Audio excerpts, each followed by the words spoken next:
Coucou les merveilles, c'est Chloé. On se retrouve pour voir les énergies de la semaine du 20 novembre. J'ai pris avec moi l'oracle du soleil levant qui ne me quitte plus. Vraiment, je trouve que pour les guidances de la semaine, pour faire du divinatoire, il est génial. Et pour compléter, j'ai avec moi Parfum d'âme que je reprends aussi très souvent pour les guidances de la semaine. Je trouve qu'il complète bien un tirage plus divinatoire, lui qui a un côté guidance. Donc je vous laisse vous concentrer sur la semaine qui arrive et choisir la carte qui vous attire le plus.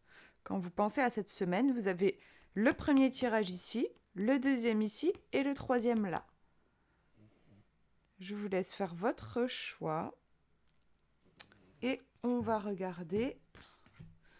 Donc à chaque fois, j'ai tiré qu'une seule carte. Si vous avez choisi le premier tirage, on a le tambour taiko. Alors je ne la connais pas cette carte, je l'ai encore jamais tirée. Là comme ça, ce que je vois juste au niveau intuitif, c'est qu'il se passe pas mal de choses. Il y a du mouvement au premier plan, on a derrière des personnages qui observent la scène, on a des décorations, on imagine qu'on est plutôt dans une ambiance festive. Il y a pas mal de choses qui se passent. Je dirais déjà quand même que c'est une semaine assez dense. Il va se passer des trucs. J'ai plutôt un ressenti positif. On va regarder. Donc, c'est la numéro 55. On va voir ce qu'elle nous dit. Le sourire est la source du bonheur et de la fortune. Ça, c'est le proverbe qui est associé à la carte. On nous dit « Notre cœur va probablement battre comme un tambour prochainement ». Quand le taiko apparaît dans un tirage, c'est que nous méritons d'être récompensés pour nos efforts. C'est chouette, c'est une super carte. Qu'il soit émotionnel, professionnel ou matériel. Lorsque sa musique résonne, c'est pour annoncer un moment de célébration. Mais la joie ne renie pas pour autant les étapes difficiles de notre vie, telles que les échecs, la peur ou la peine. Et c'est justement parce qu'elle n'oublie rien qu'elle est plus intense à nos yeux. La joie naît le plus souvent de l'acceptation pacifiste des événements tragiques survenus dans notre petit monde.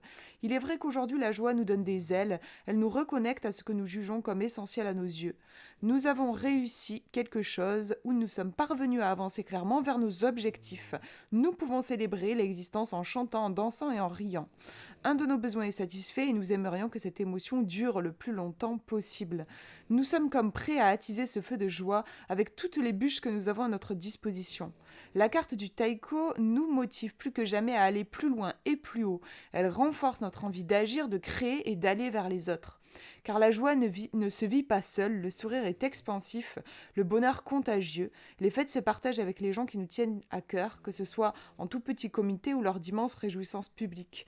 Quoi qu'il en soit, la carte du tambour taiko nous garantit un très beau moment de notre vie pour cette semaine. C'est à la fois excitant et relaxant de se sentir porté ainsi. Je vous lis les mots-clés. La joie, le bon moment, la fête, la célébration, les cérémonies, une bonne nouvelle. Donc c'est vraiment chouette. Je pense que je ne vais même pas recouvrir avec une carte parfum d'âme. Pour le coup, on a vraiment un message super joyeux, oui. Alors on nous dit une bonne nouvelle. Vous allez peut-être en effet, si vous avez eu l'impression ces dernières semaines d'être un petit peu en galère, de ramer, de faire beaucoup d'efforts pour pas grand-chose, des fois c'est vrai que ça s'explique pas forcément, on sait pas pourquoi. Des fois dans la vie, c'est galère. On a vraiment l'impression de fournir beaucoup d'efforts pour pas grand-chose. Et puis, un jour, les choses se débloquent et ça y est, voilà, on va avoir des bonnes nouvelles, on va avoir de la chance, on va avoir une opportunité qui se présente. Enfin, ça y est, les choses se débloquent. Là, ça fait penser à ça. Comme je vous disais, j'avais une impression aussi au niveau intuitif quand même de mouvement. Il y a quelque chose de dense. Il va se passer pas mal de choses et dans le sens positif. Donc, de beaux cadeaux, peut-être aussi de belles rencontres. On a quand même plusieurs personnages sur la carte. Peut-être même un vœu qui se réalise, quelque chose qui se concrétise, parce qu'on a quand même l'aspect célébration, on fait la fête. Donc je dirais une belle semaine qui se profile pour vous. On va regarder si vous avez choisi le tirage numéro 2. On a les rizières. Alors je connais pas la carte, mais là comme ça on dirait qu'elle est en train de nous parler quand même d'abondance, puisqu'on voit ici une corne d'abondance en or avec les fameuses rizières qui se déploient. Et on voit même ici, on devine un billet, donc même ici, enfin voilà. Ouais, on a, je pense, une carte qui va nous parler de rentrée d'argent, je pense. On a vraiment l'or ici, même au niveau de la coiffe du personnage. Ça rappelle la couleur de l'or. On a le soleil qui irradie, qui vient illuminer tout ce paysage. Ouais, là, comme ça, intuitivement, je dirais succès, rentrée d'argent. Oui, il y a quelque chose qui arrive à maturité. Si on reprend l'image de la plante, voilà, qui à un moment donné, ben, ça y est, il y a quelque chose qui donne ses fruits, quoi. On va pouvoir récolter. Il y a une notion un petit peu comme ça, je pense. On va regarder dans le livret, donc c'est la numéro 53. 53, que nous dit-elle? En donnant sans arrière-pensée, on peut recevoir bien plus. Donc on est bien sur la notion d'abondance ici, de donner et de recevoir. Toute l'énergie que nous déployons chaque jour pour faire le bien autour de nous dans cette vie, mais aussi dans nos vies antérieures, alimente en quelque sorte une réserve de bonheur et d'énergie positive. Chaque bonne action, chaque sourire offert sans rien demander en échange, chaque attitude positive que nous offrons à l'univers infini approvisionne un trésor qui nous est destiné. Quand la carte des rizières apparaît dans un tirage, c'est pour nous transmettre un peu de cette générosité divine. Cela peut apparaître à nos yeux sous différentes formes. Il peut s'agir de prospérité financière, d'abondance, de chance et d'opportunités, de rencontres providentielles telles que le véritable amour, ou de cadeaux sous forme de nouveaux talents comme plus d'inspiration, d'intuition ou de sagesse. Nous sommes récompensés pour le travail important que nous avons effectué. Les graines que nous avons pris le temps de semer arrivent aujourd'hui à maturité. Donc cette semaine, ça arrive à maturité pour vous. La carte des rizières nous offre le fruit de nos efforts. Quand on parle d'abondance, on pense avant tout à l'argent tout en sachant qu'il ne fait pas le bonheur mais qu'il y contribue. Cette abondance nous parle davantage de l'énergie qu'elle nous procure. Plus nous cumulons de savoir, de sagesse, de talent, de chance, plus nous nous ouvrons au monde. Et autant le dire, cet accomplissement personnel peut être un véritable tremplin vers le bonheur. Faut-il encore déterminer ce qui a de la valeur à nos yeux?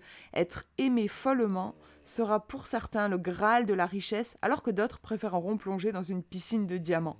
Dans tous les cas, la carte des rizières nous apporte la joie. Ben, c'est super. Regardez les mots-clés. Abondance, richesse, prospérité, générosité, récolte, récompense, profusion, apogée pour cette semaine. Ben voilà, on va rien demander de plus, c'est vraiment chouette.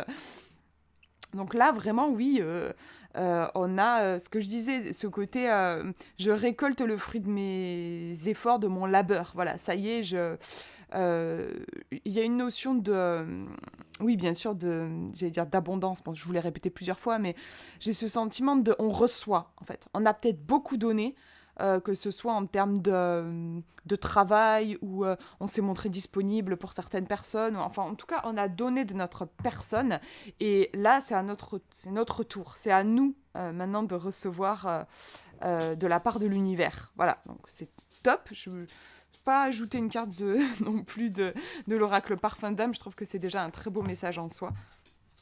On va regarder le tirage numéro 3. Alors, on a le volcan. Alors, honnêtement, c'est une carte qui fait un petit peu peur quand on la regarde, je trouve. Alors, je la connais pas. Mais, ouais, on a un personnage que je trouve déjà dans son attitude, au niveau de son visage, au niveau de son maquillage. Déjà, j'imagine que c'est du maquillage ou alors c'est peut-être un masque. Je pense que c'est un maquillage. En tout cas, on a un personnage qui est... comment dire déjà qui est un petit peu déguisé. Ça, déjà, ça peut faire peur. Moi, quand j'étais petite, dès que je voyais des gens déguisés, ça foutait les jetons.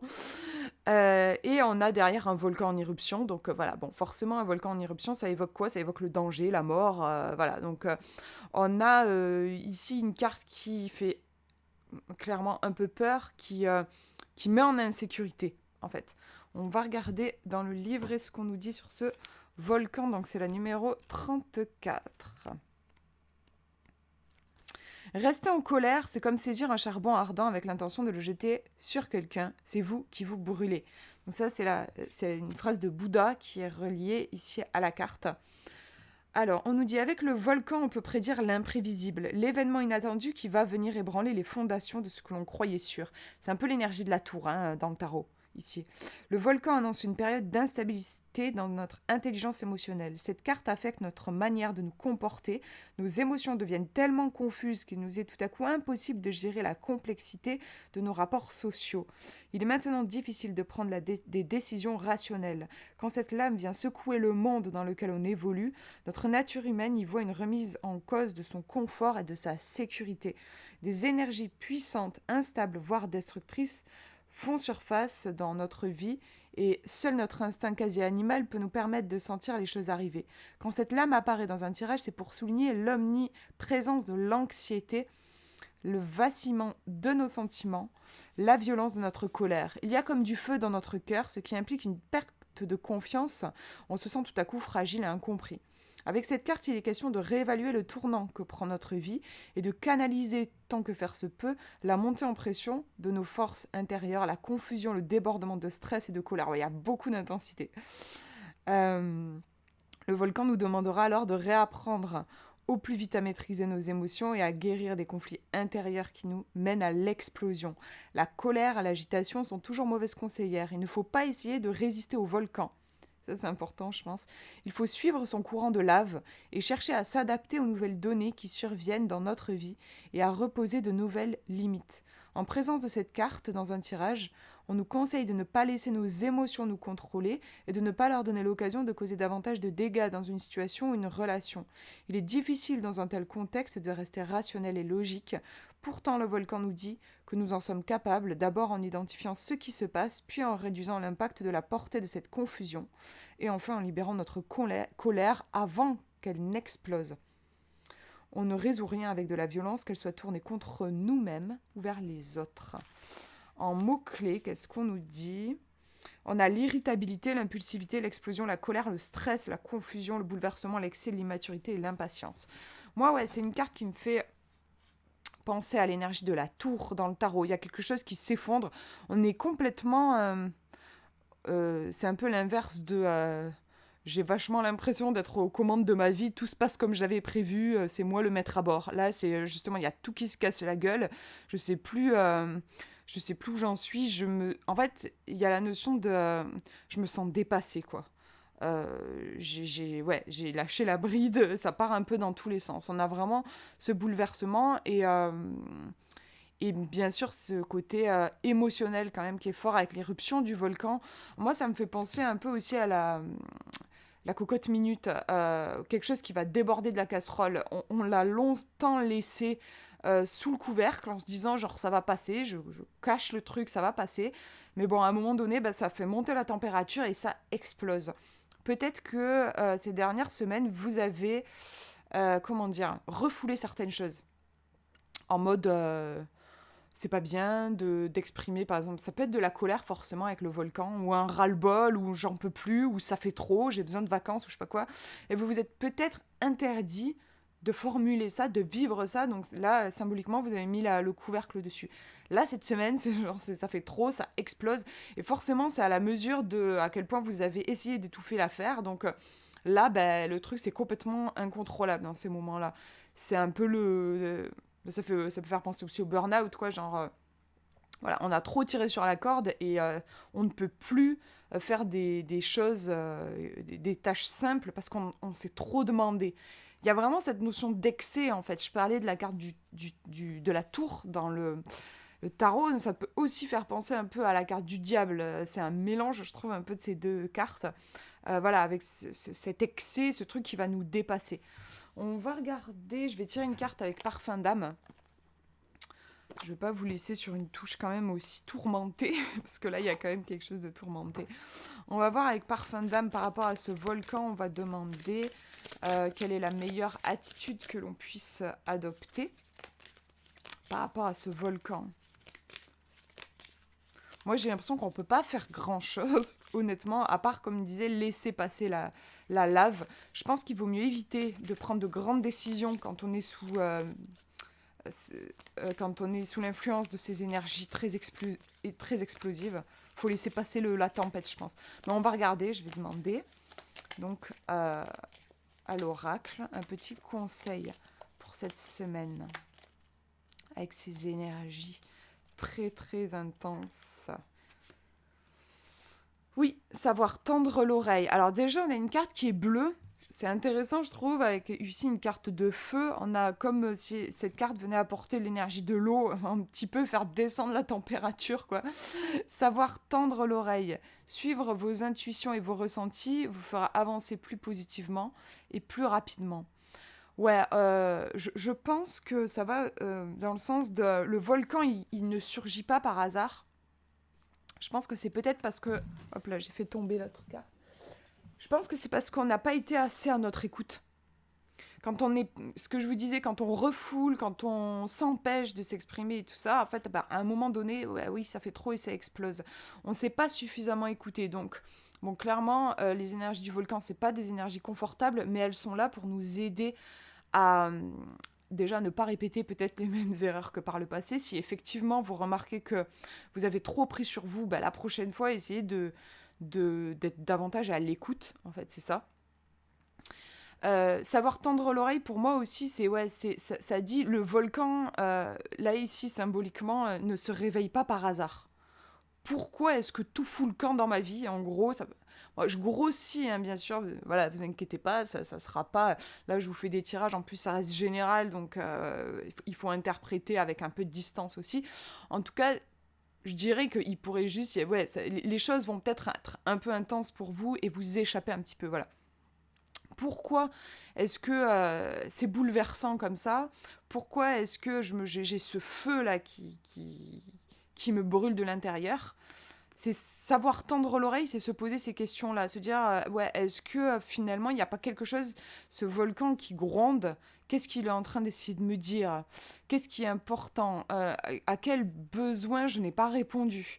Quel est le besoin qu'il faudrait que je nourrisse là, maintenant? Quelle est l'urgence? J'ai l'impression qu'il y a peut-être aussi un sentiment d'urgence avec ce volcan. L'urgence je dirais, dans le prendre soin, quoi.